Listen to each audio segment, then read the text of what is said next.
Và buổi tối ngày hôm nay sẽ tổ chức tế các quan thi dục khai hội. Buổi sáng ngày mai chính thức khai mạc lễ hội.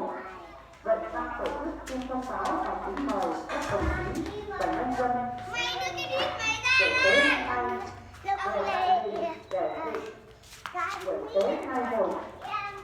Và ban tổ chức xin kính mời các đồng chí và toàn thể nhân dân, những các tập phương và quan nhân xa quê sắp xếp công việc đúng 7 giờ 30 phút sáng ngày mai về tại đình làng để chúng ta chuẩn bị dự khai mạc lễ hội. Và theo thời gian đúng 8 giờ sáng ngày mai sẽ tổ chức khai mạc lễ hội. Một lần nữa ban tổ chức xin kính mời các đồng chí và nhân dân quan nhân xa quê quý khách thập phương về dự lễ hội và dâng hương tri ân tưởng nhớ với các vị đại vương đã có công với dân với nước tại đình làng.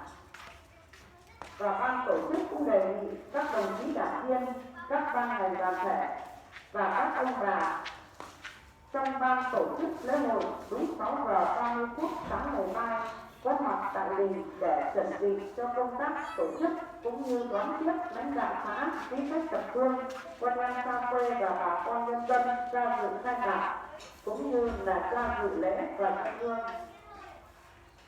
Ban tổ chức chúng tôi xin thông báo lại theo chương trình tổ chức lễ hội truyền thống đình đoài thôn đoài xã Tiên Hưng. Buổi chiều hôm nay ban tổ chức đã làm lễ cáo hết các quan xin phép được mở lễ hội và chiêu hồn mẹ Việt Nam anh hùng, các anh hùng liệt sĩ về dự lễ hội.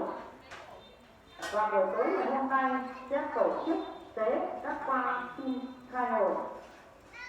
Buổi sáng mai chính thức khai mạc lễ hội. Vậy ban tổ chức xin thông báo và kính